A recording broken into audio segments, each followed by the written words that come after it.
महादेव दोस्तों, आज की इस वीडियो में हम पंडित प्रदीप मिश्रा जी के द्वारा बताए गए इस उपाय के बारे में जानेंगे, उनकी ही अपनी आवाज में।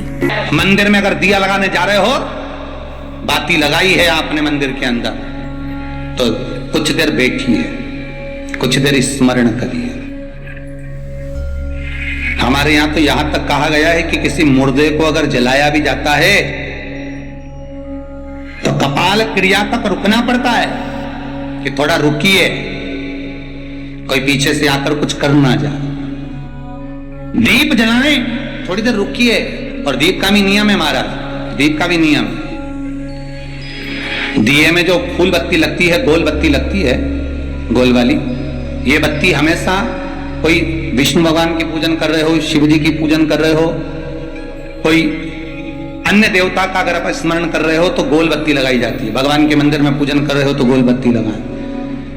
लंबी बत्ती, लंबी वाली जो बत्ती होती है लक्ष्मी की पूजन में, देवी पूजन में, जितनी भी माताओं की आप पूजन करोगे, जितनी भी देवियों का आप स्मरण करोगे, उसमें लंबी बत्ती का प्रमाण है। पितरों की पूजन में लंबी बत्ती का प्रमाण है। पितरों को कभी गोल बत्ती नहीं लगती। आप मटके के पास में, परिंदे के पास में, जल के पात्र के पास में कोई भी अगर दिया लगाएंगे तो वहां गोल बत्ती रखकर लगाएंगे तो घर में लक्ष्मी नहीं टिकेगी। कई लोग कहते हैं कि परिंदे के पास, मटके के पास में, पानी के स्रोत के पास में जहां जल भरते हैं, हंडा रखते हैं, टंकी रखते हैं, वहां पर मटके के पास बत्ती लगाओ, दिया लगाओ, पितर शांत रहेंगे। तो पितरों को शांत करो, मना नहीं है, पर दिया लगाने का नियम है कि पितरों को अगर आप दिया लगा रही हो मटके के पास, परिंदे के पास, या अमावस्या के दिन पितरों के लिए अगर दीप लगा रही हो तो गोल बत्ती अगर लगाओगी तो कार्य कभी सफल नहीं होगा। धन आएगा जाएगा, टिकेगा नहीं। इसलिए पितरों के लिए अगर दिया लगाना है, पूर्वजों के लिए दिया लगाना है, पितरों के लिए अगर दीप लगाना है तो लंबी बत्ती लगाइए, लंबी बत्ती। महाराज, लंबी बत्ती का प्रमाण हमारे यहां शास्त्र करते, गोल बत्ती का। और सुंदर चरित्र कहा, यदि आपके जीवन में बहुत ज्यादा लक्ष्मी से तकलीफ है, कष्ट बहुत ज्यादा है, या इसलिए शायद कहा जाता है कि भगवान को सर्वश्रेष्ठ कौन सा चंदन अच्छा लगता है। आपको पहले भी कथा में कहा, आगरा की कथा अगर किसने सुनी होगी तो उसमें वर्णन किया है। भगवान को सर्वश्रेष्ठ चंदन कौन सा, भगवान को सर्वश्रेष्ठ चंदन कौन सा प्रिय है, वो कौन सा चंदन है जो भगवान विष्णु को लगाएं, राम को लगाएं, कृष्ण को लगाएं, वो कौन सा चंदन है जो श्री हरि को लगाया जाए। तो जीते जी भगवान विष्णु एक बार गले लगाते हैं, उसको कहते हैं हरि चंदन। कौन सा चंदन है? हरि चंदन। हरि चंदन बाजार में नहीं मिलेगा, हरि चंदन आपको बनाना पड़ेगा। कैसे बनाना है? तुलसी जब सूख जाए उसकी जड़ को निकाल लिया जाए, वो जड़ को पानी में धो लिया जाए, धोने के बाद उसको सिलवट्टे पर, पत्थर पर घिसा जाए और घिसकर उसमें थोड़ा सा कुंकू, रोली डालकर तैयार कर कर जो भगवान विष्णु के मस्तक पर, कृष्ण राम के मस्तक पर लगा देते हैं और उसकी एक बिंदी अपने हृदय पे लगा लेते हैं। जीते जी भगवान एक बार उसको गले लगाते ही हैं। हरि चंदन प्रियता। जैसे शिव महापुराण में रुद्र चंदन का भाव है, शिव महापुराण में रुद्र चंदन का प्रमाण दिया जाता है। अगर आपने लिंग पुराण पढ़ी हो तो उसका 5वां स्कंद अवश्य पढ़िएगा महाराज। और शिव महापुराण अगर पढ़ रहे हो तो उसका कुमार खंड पढ़िएगा, जिसमें रुद्र चंदन का प्रमाण है। रुद्र चंदन कैसा, रुद्र चंदन का प्रमाण कैसा? तो महाराज कहा, चंदन घिसकर, पीला चंदन घिसकर उस चंदन को 3 मुखी रुद्राक्ष पर लपेट लिया जाता है। 3 मुखी रुद्राक्ष पर उस चंदन को लपेटा जाता है। लपेटोगे उसके बाद उसको ऐसा गोल करोगे तो एकदम चिकना हो जाएगा, एकदम चिकना, ठीक है, एकदम चिकना हो जाएगा। और उस चंदन को आप शिवरात्रि के दिन, और कोई से भी महीने की शिवरात्रि, किसी भी महीने की हो, सब फलदायी होती है। अगर आप पंचांग में देखेंगे तो शिवरात्रि लिखी हुई आती है, हर महीने शिवरात्रि पड़ती है। किसी भी महीने की शिवरात्रि पर रुद्र चंदन अर्थात जो चंदन का आपने 3 मुखी रुद्राक्ष में लेपन करा है, उसका गोला बनाया है, वो चंदन अच्छा मोटा मोटा कर लेना, अच्छा बढ़िया, ऐसा नहीं थोड़ा बहुत ही लगा, पूरा रुद्राक्ष दिखना नहीं चाहिए, पूरा लपेट कर उसको शंकर के शिवलिंग पर ले जाकर रख दीजिए और फिर धीरे धीरे शंकर भगवान का जल अभिषेक करना प्रारंभ कर दीजिए। वो चंदन पूरा धीरे धीरे शंकर के शिवलिंग पर डलना चाहिए। शंकर के मूल मंत्र श्री शिवाय नमस्तुभ्यम का जाप करिए। यह कहलाता है रुद्र चंदन। इस चंदन के अभिषेक से महाराज जो काम नहीं होता आप कर कर उस कार्य को प्राप्त कर सकते हो, सिद्ध कर सकते हो। रुद्र चंदन, हरि चंदन, रुद्र चंदन, ये वो चंदन है जो जीवन का सुख प्रदान करने वाले, हर तत्व दे।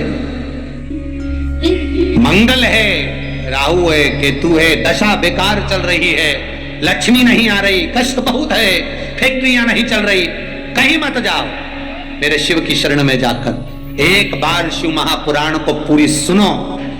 शास्त्र के हटकर कुछ नहीं बोलेंगे, जो शास्त्र सम्मत है, स्कंद पुराण में, विष्णु पुराण में, नर्मदा पुराण में, लिंग पुराण में, शिव महापुराण में, भविष्य पुराण में जितनी जितनी बातें लिखी होती है उसको छाट छाट कर लेकर आते हैं, आपको बता देते हैं कि आप ये कर लो, उससे फायदा मिल जाएगा। कोई ज्योतिषी नहीं, कोई कुछ नहीं, बस केवल भजन करो, शंकर का अनुमोदन करो और विश्वास रखो शंकर पर, तो किसी को 1 रुपया देने की जरूरत नहीं पड़ेगी। भजन करो, विश्वास शंकर पर रखना, जन्म मरण और परण वो देगा, सुख वो देगा, समृद्धि वो देगा।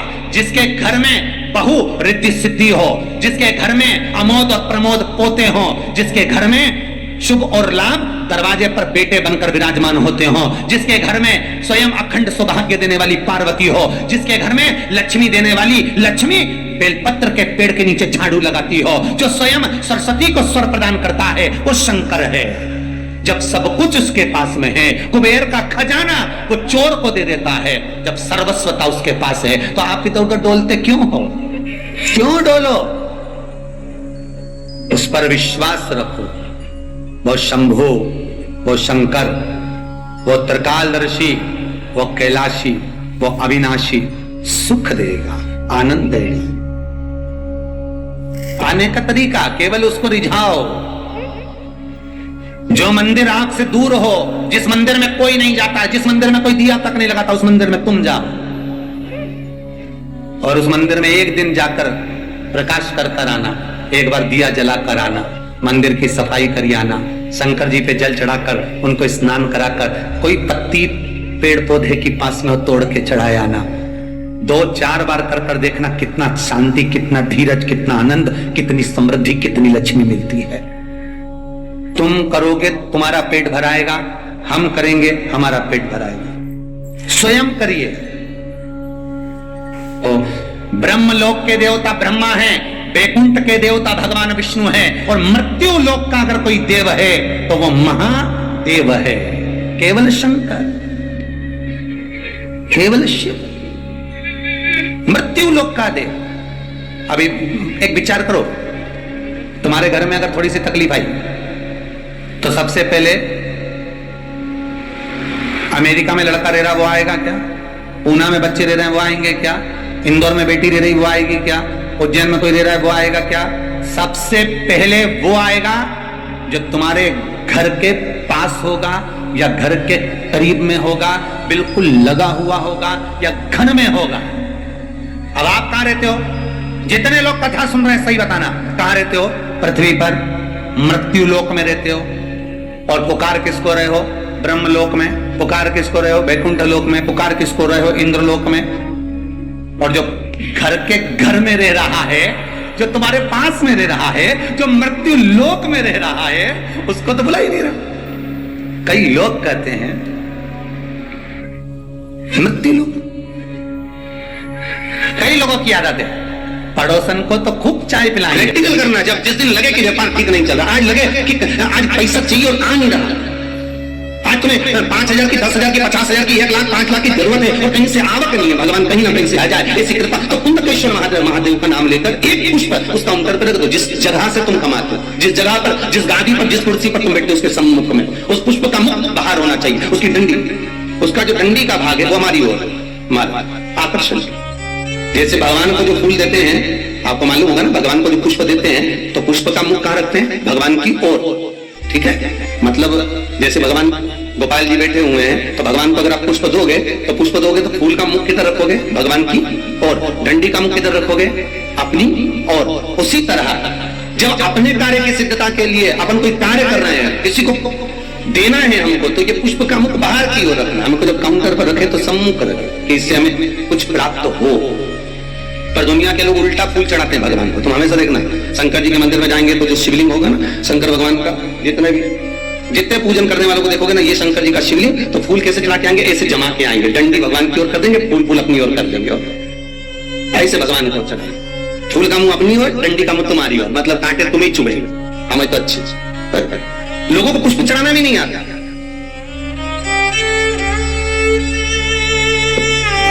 कितने पुष्प भगवान को देना चाहिए? बोलो रे भाई। भगवान को रिझाने के लिए कितने फूल भगवान को देना चाहिए?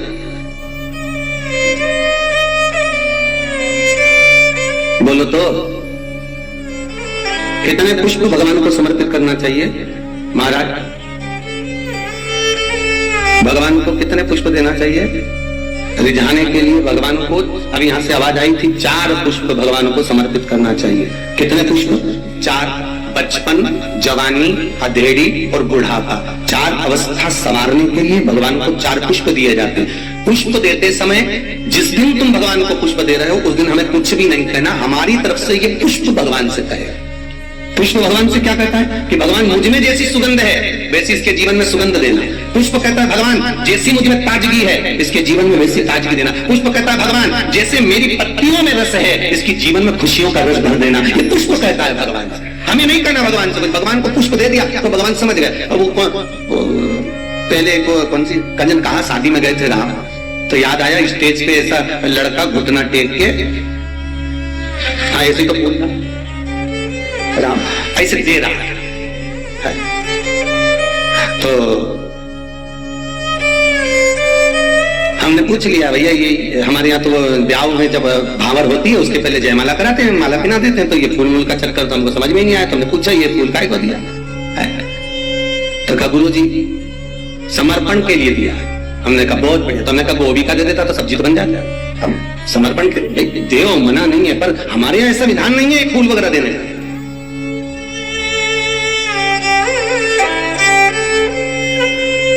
आप भले दुनिया के दिखावे के चक्कर में कुछ भी करो वो अलग बात है, पर हमारे शास्त्रों में ऐसा कोई प्रमाण नहीं कि पुष्प आप किसी संसारिक मनुष्य को दे। पुष्प अगर दिल से कुछ देना है तो वो भगवान को दो, भगवान को समर्पित करो। हाँ कोई गुरु है, सतगुरु है, हम तो उनके लिए भी खाएंगे। अगर कोई गुरुजन आया तो उसको पुष्प देने की जगह पत्तियां निकाल कर उसके चरणों में बिछा दीजिए हमारा गुरु के चरणार। जैसे शबरी अम्बा, आप ही के यहाँ की शबरी अम्बा रोज सेज बिछाती थी, बुआरी काटती, लगाती, भगवान के लिए सेज बिछा कर रखती। भगवान आएंगे इंतजार करती, बाट जोती, आएंगे और भगवान आए, भगवान प्राप्त हुए। और जब शबरी अम्बा के दरवाजे पर जैसे भगवान के लिए पुष्प बिखेर देती है, आप भी गुरुजन के लिए, परमात्मा के सुख के लिए। आप ये नहीं कि भगवान को बहुत कुछ दो, भगवान को अगर 4 पुष्प भी दे रहे हो तो बहुत है, और पुष्प भी नहीं तो एक पंखड़ी भी आप भगवान को दे रहे हो तो भी चलेगा। तो यहाँ तो शिव महापुराण में तो ये भी नहीं लिखा कि पंखड़ी भी दो। शिव महापुराण तो कहती है अपना दिल दो भगवान। क्या दो? अपना मन, अपना हृदय भगवान को दे दो। भगवान को संपदा नहीं, धन नहीं, दौलत नहीं, सत्ता नहीं, तुम्हारा वैभव नहीं, कुछ भी नहीं चाहिए। जो तुम पैसा चढ़ा रहे हो वो भी भगवान को नहीं चाहिए, जो तुम वस्त्र चढ़ा रहे हो वो भी भगवान को नहीं चाहिए, जो तुम आभूषण चढ़ा रहे हो वो भी भगवान को नहीं। भगवान तो करे हृदय दे मुझको, निर्मल मन सो मोहि पावा, आपका चित्त मुझे दे, और वो भी अच्छा देना। देखो हृदय भी देना तो अच्छा देना है, और भगवान को वो दो जो भगवान के पास में नहीं है। हम भगवान को वो देते हैं जो भगवान के पास में, ले आओ जरा वो फूल ले जाओ भगवान को, गेंदा का फूल चढ़ा दो, माला चढ़ा दो, ये चढ़ा दो। तो भगवान से भी तो पूछो तुम्हें अच्छा क्या लगता है, बताओ हम तुम्हारे लिए वो लेकर आएंगे। कभी भगवान से कहो जाके, अरे भाई तुम्हारे पास में अगर लाल कलर की साड़ी है और कोई तुम्हें लाल कलर की साड़ी दे दे तो तुम तैयार करोगी क्या? अरे बोलो तो, तुम्हारे पास तो पहले से अलमारी में 25-30 साड़ियां लाल कलर की रखी है, कोई पीली दे दे तो तुम तैयार नहीं करोगे। हाँ, ऐसा कोई कलर हो जो कलर तुम्हारे पास में नहीं है और किसी ने दिया तो तुमने उसमें तुरंत हाल पीको सब लगवा लुगो के तैयारी करके तो तुरंत रख दिया। बोलो रखोगे कि रखोगे? और मालूम पड़े किसी ने लाल साड़ी दे दी, पीली दे दी, नीली दे दी, जो तुम्हारे पास में पहले से थी और अच्छी साड़ी थी तो तुमने बहू को दे दी। बोलो दी कि नहीं दी? तुम्हारे तो काम आ नहीं रही तो तुमने बहू को दे दी, और अच्छी थी तो बेटी को दे दी। थोड़ी भी साड़ी अगर गड़बड़ थी तो भागवत जी पे चढ़ा देना, ठीक है? तो भागवत पे चढ़ा होता है। कोई ने पूछा था कि गुरुजी ये दुनिया के लोग आरती में ही खोटा सिक्का क्यों चढ़ाते हैं? मंदिर में लोग खोटा सिक्का क्यों चढ़ाते? फटा हुआ नोट, खोटा सिक्का मंदिर में चढ़ाएंगे, धर्म की जगह पर चढ़ाएंगे, अच्छी जगह पर कहीं नहीं देंगे। पर तो हमने कहा भाई सीधी सीधी बात है, जो दुनिया में कहीं नहीं चलता वो इसी के पास चलता है। निभाता यही है जिसको सब ठुकरा दे, जिसको सब निकाल दे, जो कहीं ना चले वो महादेव के चरणों में चले। एक बार शंकर के पास पहुंच जा, खोटे सिक्के को भी चपटी भभूत में है खजाना कुबेर का। बताओ वो शमशान की भभूत कहीं चले? अरे बोलो तो कहीं नहीं चले। अगर कोई मुर्दा जलाने जाए तो घर आके नहाए, तो पत्नी करे बाहर बाल्टी रखिए नहा लो जा। और अगर ऐसे ही घुस जाए घर में फिर देखो तुम्हें तो अक्ल ही नहीं है, मुर्दा जला के आए हो, पूरी अक्ल वहीं पे छोड़ आए क्या शमशान में? बाहर जाओ ना, कपड़े भी वहीं छोड़ दो, वहीं गीले करो, जिस गाड़ी पर आए गाड़ी में भी पानी डलवा, चप्पल भी गीली करो, मोबाइल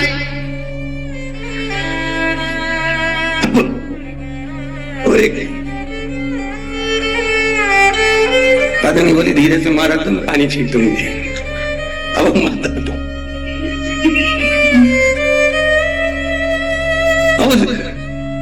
विचार करना, वो शमशान की रात कहीं नहीं चले पर एक ही को चले। किसको? महादेव। वो उसके पास ऐसी चले कि वही भस्मी करोड़ों की हो जाती है। दक्षिण मुखी शंख होता है, गणेश शंख होता है, लक्ष्मी शंख होता है, नारायण शंख होता है, महाराज कुबेर शंख होता है, उत्तरवर्ती शंख होता है, भूमि शंख होता है और राक्षस शंख होता है। एक शंख हमारे घर में ऐसा राक्षस शंख, कहीं हम गए बाजार में और हम खरीद कर लिया, तो राक्षस जो शंख होता है जब तक वो घर के अंदर रहता है तब तक घर में अशांति बन ही रहती है। चाहे सास हो, ननंद हो, देवरानी हो, जेठानी हो, भाई भाई हो, कुटुंब कबीला हो। और कई लोग कहते हैं हमारी पत्नी का स्वभाव तीव्र है, कोई कहता माँ का स्वभाव तीव्र है, कोई कहता जेठानी का स्वभाव तीव्र है, कोई कहता पति का स्वभाव तीव्र। अर्थात याद करना मतलब तुम्हारे घर में कोई शंख ऐसा रखा हुआ है तो उसका राक्षस वृत्ति शंख रखा हुआ है, जिसके कारण बस वो राक्षस प्रवृत्ति देगा ही। उसी तरह एक गणेश शंख होता है। किसी शंख वाले की दुकान पर जाओगे, पूजन वाले की दुकान पर जाओगे तो मिलेगा गणेश शंख होता है, उसको कहना में गणेश शंख। तो गणेश शंख जो मिलेगा उस शंख की आकृति होती है सूंड जैसा मुड़ा हुआ था। तो उस गणेश शंख में पानी डालकर महाराज उसमें एक कमल गट्टा का किराने की दुकान पर मिलता है काले कलर का, वो कमल गट्टा उसमें पटक दिया जाता है। शुक्रवार के दिन, शुक्रवार, शनिवार और रविवार 3 दिन तक उसमें पानी भरा रहने दे। सोमवार के दिन जिसकी वाणी नहीं है महाराज, जो कि हकला रहा हो, तोतरा बोल रहा हो या बिल्कुल नहीं बोलता हो, वाणी खुली नहीं रही हो महाराज, तो कुंदकेश्वर महादेव का नाम लेकर सुबह सुबह वो सोमवार के दिन उसको कुछ भी बिना खाए पिए उस पानी का आचमन कराइए, उसकी वाणी आना प्रारंभ होगी। और 5 या 7 बार कुंदकेश्वर महादेव का नाम उससे बुलवाइए, वाणी भी क्लियर होगी, हकलाना बंद होगा और उसकी आवाज बाबा की कृपा से, कुंदकेश्वर की कृपा से पुनः आए। कुंदकेश्वर स्मरण, कुंदकेश्वर भगवान का जो नाम जाप है वो सुख प्रदान करता है। हम तो कई व्यापारियों से कहते हैं कि अगर तुम्हें ऐसा लग रहा है कि आज दिन भर से दुकान नहीं चली, व्यापार ठीक नहीं चला, आज इनकम नहीं हुई, आज अच्छा व्यापार नहीं चल रहा है और आपको ऐसा लग रहा है तो रोज रोज ना करिएगा, पर जिस दिन तुम्हें लगे कि आज बिल्कुल व्यापार ठप पड़ा हुआ है उस दिन कुंदकेश्वर महादेव का नाम लेकर एक सफेद फूल काउंटर पर रख दीजिए, शाम तक देख लेना, अपने आप अंतर मालूम पड़ जाएगा। और ये तुम चाहो तो कल से करके देख लेना। इसलिए प्रैक्टिकल जरूर करना, प्रैक्टिकल का जमाना करना चाहिए। एक महाराज जी प्रवचन में कह रहे थे शराब नहीं पीना चाहिए, शराब पीने वाला व्यक्ति, मदिरा पीने वाला व्यक्ति गटर में पड़ा होता है, नाली में पड़ा होता है, मत पियो, ये गंदा नाली का पानी है। उसी में महाराज का पहचान वाला बैठा था, उठ के खड़ा हो गया, ओ महाराज तो इतनी बड़ी बड़ी बात कह रहा, तेरा सगा भाई पी के तो नाली में पड़ा। तो तुमको ज्ञान दे रहा, तेरे भाई को क्यों नहीं देता? महाराज जी बोले देखो भैया, मैं भी प्रवचन कर रहा हूं, मेरा भाई भी प्रवचन कर रहा है। स्कंद पुराण कहती है, जिस व्यक्ति पर कर्जा बहुत ज्यादा मात्रा में हो जाता है और कर्जा चूकता नहीं है, आप बहुत प्रयास कर लिए, करोड़ों रुपए का कर्जा हो गया, यहां से लिया वहां दिया, वहां से उठाया वहां दिया, वहां से उठाया वहां दिया, तो निवेदन है कभी मौका लगे कर्जा मुक्ति के लिए सारे वृक्षों में अगर कोई श्रेष्ठ वृक्ष माना गया है तो वो बट का वृक्ष माना गया महाराज। इसलिए प्रशासनिक कार्य के लिए, मानसिक टेंशन में, परेशानियों में बटकेश्वर महादेव का स्मरण किया जाए।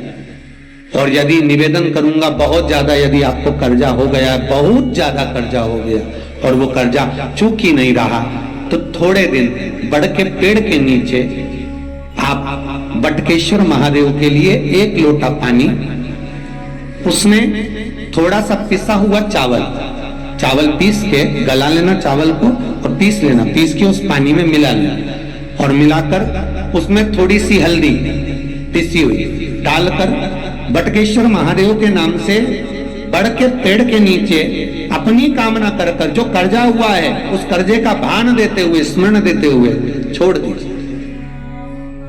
महाराज 2 या 3 सोमवार एक ही जगह पर करना, 3 सोमवार बाद वहीं से बड़ के पेड़ की थोड़ी सी जड़ उठा लाना और उस जड़ को एक कोई धागे में बांधकर या तो अपनी गले में डाल लो या अपनी जेब में पटक लो, उसको थोड़े दिन पटक कर रखना, लगभग 2 से 3 महीना पटक कर रखो। वो जड़ जैसे बड़ का पेड़ विस्तार होता है, पानी गिरे ना गिरे, जल वृष्टि हो ना हो, गर्मी पड़े ना पड़े, उसको कोई फर्क नहीं पड़ता, बड़ का वृक्ष आप रूप फैलता जाता, उसकी जड़ें अपने आप प्रबल होती है। उसी तरह ये बटकेश्वर महादेव कहीं से भी अगर जड़ आपके पास में रखी है 1 महीना, 2 महीना, 3 महीना तक, तो ये जड़ अपने आप लक्ष्मी को पकड़कर खींच कर लाती है और कर्जे से मुक्त कर देती है। बटकेश्वर महादेव का स्मरण सुख का देना। महाराज ऐसा कोई कार्य नहीं जिसमें पशुपति व्रत लाख ना करो, बस दिल से अगर आपने पशुपति व्रत करा है, बाबा विश्वनाथ के 5 पशुपति व्रत होते हैं, किसी भी सोमवार से चालू कर सकते हैं। बस करना क्या है, सुबह पूजन की थाली लगाकर लेकर जाना है, शंकर भगवान के शिवलिंग की पूजन करना है, मंदिर में अभिषेक पूजन करो, वो थाली वापिस लेकर आ जाओ, घर में रख दो।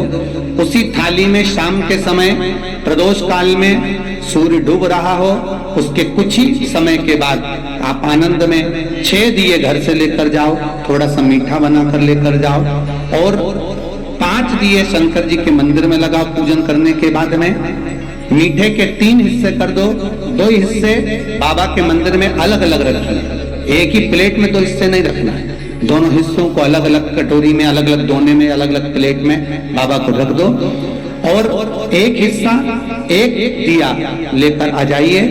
घर के दरवाजे में प्रवेश करते समय राइट भाग में एक दिया घी का लगा दीजिए जो लेकर आए मंदिर से, उसको जला के नहीं लाना है, वहीं पर जलाना। दरवाजे के पास आराम से बैठो, दिया जलाओ और प्रसाद लेकर अपनी कामना कर कर घर के अंदर सीधा पांव रखकर अंदर चले जाओ। सवेरे फरियाल करो, शाम को भोजन करो। जब भोजन करो उस समय पर जो मीठे का आपने भोग लगाया था भोलेनाथ जी को, जिसका एक हिस्सा लेकर आए हो, सबसे पहले भोजन में वो हिस्सा खा। प्रसाद का जो हिस्सा लेकर आए हो उसमें से किसी को वो हिस्से में से प्रसाद नहीं देना, चाहे घर में बच्चे हो चाहे बड़े हो। आपको ज्यादा प्रसाद ले जाना तो अलग से ले जाओ, पर उस हिस्से में से किसी को प्रसाद ना दें। और वो प्रसाद पहले पाकर फिर आप भोजन प्रसादी ग्रहण करें। पर इसका नियम यह है कि प्रसाद जब आप लेकर आते हैं, आपको पहले भी कथा में कहा कि शंकर का प्रसाद रात भर नहीं रखा था। जितनी जल्दी आप प्रसाद का हिस्सा लेकर आए हैं, आधे घंटे के अंदर, पौन घंटे के अंदर आपको वो प्रसाद पाना है और भोजन करना ही है। ये नहीं कि सब आएंगे, इंतजार कर रहे हो, 10 बज गई, 11 बज गई, प्रसाद आपका इंतजार कर रहा है। जो प्रसाद है वो आपकी प्रतीक्षा कर रहा है, आपकी बाट जो रहा, आपका इंतजार कर रहा है। ये नहीं होना चाहिए। महाराज कितना सुंदर कहा है शास्त्रों में कि केवल एक देव अधिदेव महादेव एक ऐसे होते हैं जिनका प्रसाद रात भर नहीं रखा था, वहां से लिया है प्रसाद लाकर ताजा रहता है जब तक आप पाते हैं, फिर वो फ्रिज में रख देते हैं। फ्रिज में रखा रखा किसी ने खाया नहीं खाया, जितने समय तक फ्रिज में प्रसाद रखा रहता है वो इंतजार करता है कि कोई मुझे प्रसाद भक्षण करे। प्रसाद का मतलब होता है प्रभु का साक्षात दर्शन। प्रसाद का मतलब ही यही है, प्रसाद प्रभु का साक्षात दर्शन। वो रखा रखा जब ज्यादा समय हो जाता है तो घर में वो कष्ट प्रदान करने लगता है। हमेशा याद रखो, प्रसाद जैसे ही आए उसका सही समय पर उसको पाओ। रखे हुए प्रसाद पड़ा हुआ है, फ्रिज में रखा हुआ है, बेटा खाएगा, बहू खाएगा, ये खाएगा, वो खाएगा, फिर धीरे धीरे वो बद्दुआ देना प्रारंभ कर देता है, जिससे घर में बड़ी बीमारी फैलने लगती है, बड़ा रोग आने लगता है। तो लोग सोचते हैं हमारे घर में ना तो हम कोई नशा करते हैं, ना हम कोई चीज खाते हैं, ना हम बाजार का खाते हैं, फिर रोग कहां से आता, फिर बीमारी कहां से आई? अर्थात वो बद्दुआ देता है। उसका प्रयोग करो, समय पर करो, समय पर पाओ। कई लोग कहते हैं महाराज जी हमारे ये बीमारी कहां से आ गई? जरा पत्रिका में तो कोई बीमारी नहीं लिख रही। हमने तो सबसे पूछा ये बीमारी का योग ही नहीं है, फिर बीमारी कहां से आई? ना तो हम कोई व्यसन करते, ना कोई मद्यपान करते, ना कोई मांसाहार, फिर ये बीमारी कहां? उसका कारण है कि तुम उस प्रसाद का लाकर महीनों तक पड़ा हुआ है, इंतजार कर रहे हो, खाएंगे खाएंगे, आखिरी में फिर वो काम वाली को दे दिया। काम वाली इतनी चतुर आज के जमाने की, बासी माल खाएंगे। जितना आपको पाना है, जितना आपको लेना है, उतना प्रयोग करो। ज्यादा रखकर बहुत दिनों तक पड़ा है, थोर रखी है, मोहन थाल रखा है, लड्डू रखा है, पेड़ा रखा है, कुछ सामान रखा, नहीं नहीं भाई, जितना बने उतना लाओ, नहीं तो किसी को तुरंत बांट दो, समापन करो। पर अपने यहाँ पर बहुत दिन तक रखकर उसका बाबा स्वयं, मेरा श्री जी बाबा, मेरे तिरुपति बाबा, मेरा गोवर्धन नाथ, मेरा भोलेनाथ, उस प्रसाद के रूप में तुम्हारे घर में कितने दिन इंतजार करे कि मैं तेरे भीतर प्रवेश करूं, पर तू कराए नहीं, पड़ा है, रखा रहने दो, मन नहीं करता। सतियों जैसा कर्म मत करो जिससे हमें कष्ट की। कई लोग कहते हैं हमने पशुपति व्रत करा, हमारा बहुत काम हुआ। कई लोग कहते हैं हमने करा पर हमको अभी तक करा। उसका कारण है कि तुम बहुत देर तक प्रसाद को इंतजार करा रहे हो, तो बाबा भी आपको इंतजार करा रहा है, मेरा विश्वनाथ भी इंतजार कर रहा है। उस समय अवधि का भान होना चाहिए।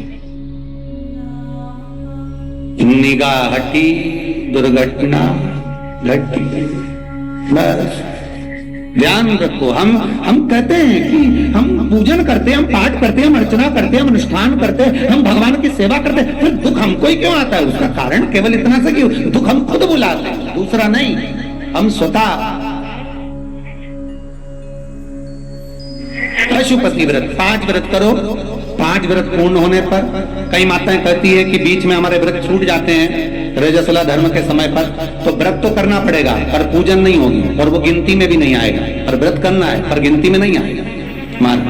पूजन भले मत करो, 7 दिन बाद आप जो व्रत करें वो अपने ऊपर है, पर गिनती में नहीं आएगा। व्रत करना पड़ेगा। गिनती में तब आएगा जब दरवाजे पर आप दिया लगाएंगे, जितने दिए आपने लगाए उसी गिनती में आएगा। और महाराज 5 व्रत जब पूर्ण हो जाए, 5वां व्रत रहे, तब एक नरियल, श्रीफल, उस पर एक मोली नाड़ा लच्छा लपेट कर, उस पे 11 रुपए रखकर, कोई आपको किसी को ना भोजन कराना है ना भंडारा करना है, केवल मोली लच्छा लपेट कर 11 रुपए रखकर बाबा विश्वनाथ के सम्मुख में शंकर जी की वो जलाधारी जो गोल है माता जगत जननी का हस्तकमल, उसी पर रख देना है। विनती कर देना, बाबा मेरी ये कामना से मैंने ये व्रत किया। जो पशुपति व्रत स्कंद पुराण में, लिंग पुराण में, नर्मदा पुराण में, शिव महापुराण में, पद्म पुराण के अंदर वर्णन किया, वो व्रत मैंने किया। बाबा मेरे इस व्रत को स्वीकार करना, मेरी कामना पूर्ण करना। बाबा को झोली पसार कर प्रणाम करो और अपने घर को चल जाओ। बस यही 5 व्रत का विधान है। पशुपति व्रत ऐसा कोई काम नहीं जो ना हो, बस दिल से अगर व्रत किया है तो बाबा मनोकामना पूर्ण तो करे ही है।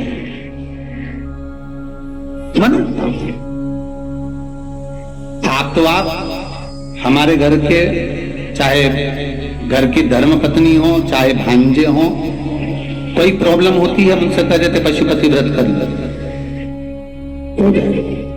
बस पशुपति व्रत में आपका भाव शुद्ध होना चाहिए, निर्मल चित्त निर्मल मन सो मोहि पावा, मोहि छल छिद्र कपट ना भावा। निर्मलता के भाव में भगवान मिल सकता है।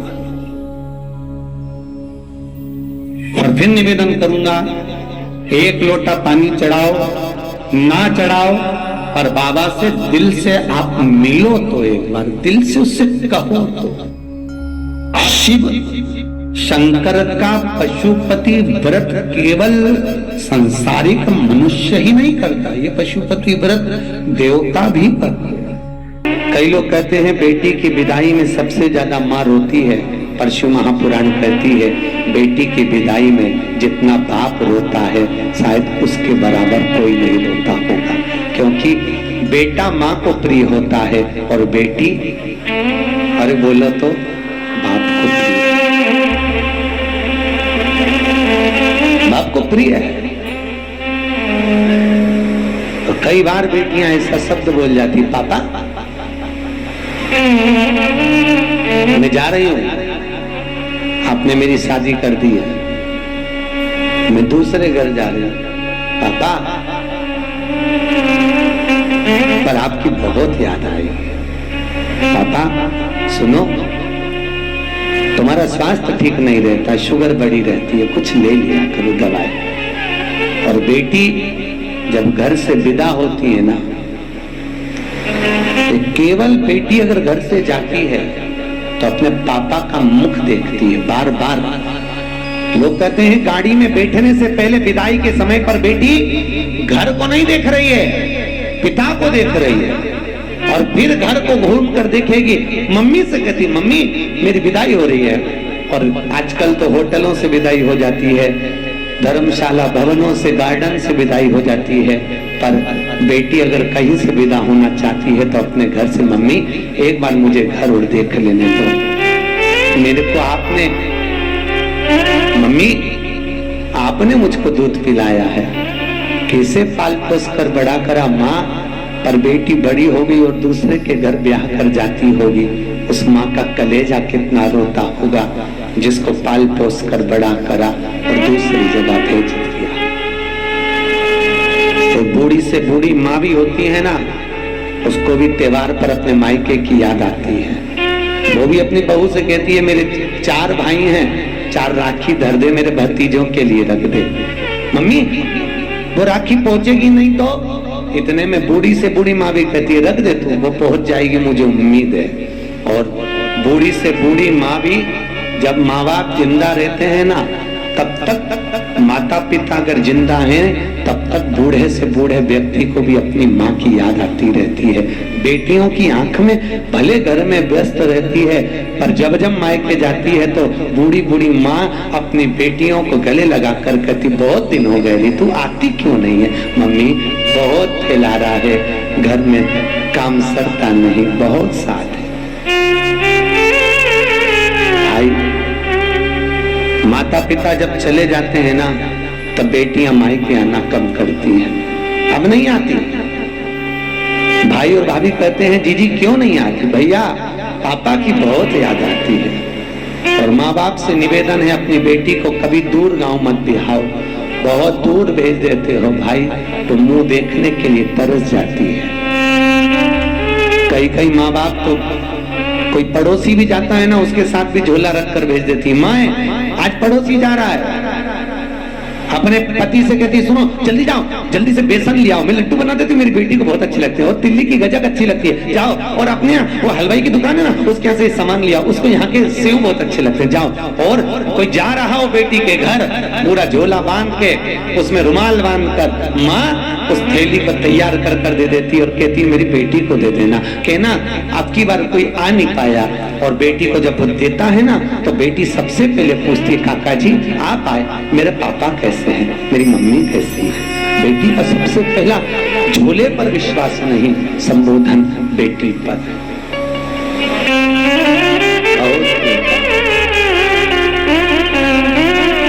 यहाँ भी मेरी बहनें बैठी हैं, माताएं बैठी हैं।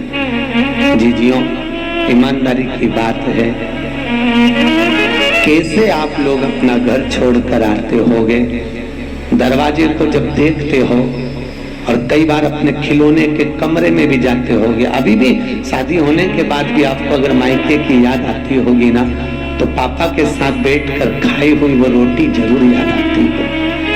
मम्मी गरम गरम उतार के देती जाती है।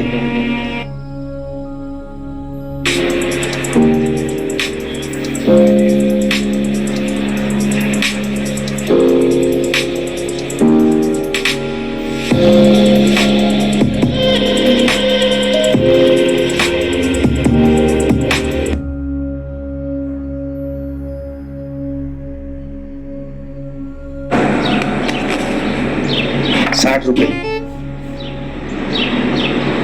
यार ये पेमेंट्स कितनी आसान हो गई ना। सही बोला, वर्ल्ड लीडर है इंडिया डिजिटल पेमेंट्स में। अरे O for opportunity, investment opportunity. यार इन्वेस्ट तो करना है, पर कहाँ? अरे इंडेक्स म्यूचुअल फंड से शुरू कर। ये मार्केट की टॉप कंपनीज को ट्रैक करके उनमें इन्वेस्ट करते हैं।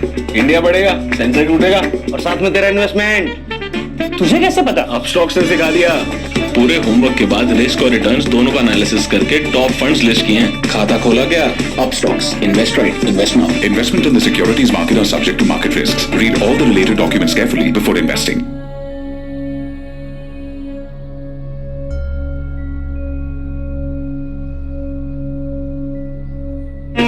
और तुम्हारी थाली में लाकर देती है और तुम कहती हो मम्मी पेट भरा गया, एक और खा ले, एक और ले ले, मैंने तेरे लिए बनाई, थोड़ी सी मोटी कर दी है। तुम्हें याद आती होगी माँ जो पतली पतली दाल बना देती होगी एकदम पानी जैसी, क्योंकि जब तुम थे तब उसकी परिस्थिति नहीं थी। ना जाने किस परिस्थिति में तुम्हारा विवाह करा होगा, कैसे परिणा कर भेजा होगा। रात रात भर माँ बाप ही जगते रहे तुम्हारी शादी के समय पर, और बाप ने अपनी पत्नी से कहा जो जो उसको अच्छा लगता है उसकी पेटी में रख दे, उसकी अटैची में रख दे। सुनो, उसको थोड़े से कोई फ्रिज कोई कूलर दे दे, तो पैसे नहीं है, मैं कर्जा कर कर ले आऊंगा, उसको दे दे। कोई माँ बाप बेटी को विदा करता है, क्या नहीं दे साहब, उसने अपने प्राण तक निकाल देता है, सब कुछ दे दिया। बेटियां पूंजी है साहब, धन है, बहुत बहुत पूंजियां है। कैसा परिवार, माँ सबसे पहले मायके में भोजन करती थी और यहाँ सबको खिला देती है, आखिरी में 2 रोटी लेकर बैठती है ना, तब याद आती मम्मी तू सबसे पहले खिलाती थी, आज कोई पूछने वाला नहीं। आज बहुत याद आती है तेरी रोटी की माँ, और बहुत याद आती है माँ तू, तेरे द्वारा दिया हुआ मेरा ज्ञान। माँ कभी तो आया कर हमको देखने के लिए, कभी तो हमारे दरवाजे तक पहुंचा कर। और माँ जब मायके बेटी के ससुराल जाती है ना, और बेटी को सबसे पहले देख कर कहती कितनी दुबली हो गई, तो कुछ नहीं पाया, ले मैं बना दूं क्या? नहीं मम्मी, वहां आती हो तुम खिलाती हो ना, आज मैं तुमको बनाकर खिलाती हूँ। माँ आंख में आंसू भरकर रोती हुई बिलखती हुई बेटी को देखकर कहती है कितनी प्रपंच में पड़ी है। इधर सास मुंह बना रही होती है, उधर ननद मुंह बना रही होती है, पति का मुख चढ़ा हुआ होता है, सबको भोजन परोस देती है, सबके लिए कर देती है, पर अकेली रसोई घर में जब भोजन करने बैठती है तब माए का याद आ जाता, तब रो लेती है। नहीं सहन होता तो कमरे में चली जाती है और जाकर एकांत में जब माए के पहुंचती है, पापा पूछते हैं कैसी है रे तू? पापा मैं अच्छी हूँ। कितना दिल में दर्द लिए हुए, कितना दुख लिए हुए, कितनी तकलीफ लिए हुए बेटी अपने जीवन का निर्वाह करती है, अपने जीवन। भाई दक्ष प्रजापति की कथा कह रही है, दक्ष प्रजापति ने सती को अपने यहाँ रखा, हिमालय राज ने पार्वती को रखा, जनक जी ने सीता को रखा।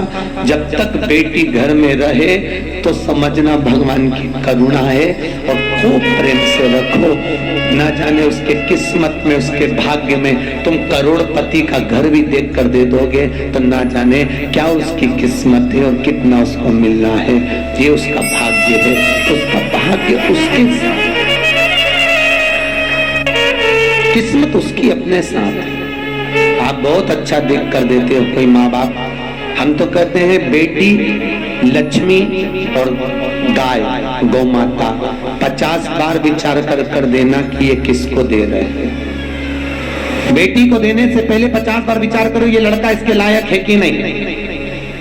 गौ माता को, ब्राह्मण को जब दान करो तो कहते हैं लोग हम हमारे पिता के निमित्त से गाय का दान दे रहे हैं। गाय का दान तुम ब्राह्मण को दे रहे हो, ब्राह्मण को दिया, ब्राह्मण क्या खुद रहने की जगह नहीं, वो चांद पिता के निमित्त से गाय का दान दे रहे हैं। गाय का दान तुम ब्राह्मण को दे रहे हो, ब्राह्मण को दिया, ब्राह्मण क्या खुद रहने की जगह नहीं, वो चांदी के खुर, सोने के सींग के चक्कर में, बाल्टी और डब्बे के चक्कर में गौ माता को ले गया। जब तक गाय ने दूध दिया तब तक बांध के रखी, फिर वो बेच दी, बेचते बेचते कसाई के हाथ में चली गई। गाय जब कटी तो जिसने दान दिया था उसको दोष लगा, लेने वाले को नहीं। इसलिए बेटी, गाय और लक्ष्मी, पैसा भी हमेशा सोच समझ कर दीजिए कि किसको दे रहे हो। कहीं किसी ऐसे भिखारी के कटोरे में पैसा मत डालो कि उस भिखारी ने लेकर वेश्यावृत्ति में लगा दिया, जुए में लगा दिया, मदिरा पान में लगा दिया, मांसाहार में लगा दिया। अगर लक्ष्मी किसी गलत जगह पर जाती है तो दान करने वाले को रोना पड़ता है। बेटी गलत जगह जाती है तो कन्या दान करने वाले को रोना पड़ता है। गाय गलत जगह जाती है तो दान करने वाले को रोना पड़ता है। इसलिए देने से पहले बेटी, गौ और लक्ष्मी 50 बार विचार करना कि किसको दे रहे हो, सही जगह जा रही कि नहीं जा रही। वीडियो अच्छा लगे तो वीडियो को लाइक जरूर करें और हमारे चैनल को सब्सक्राइब करना ना भूलें।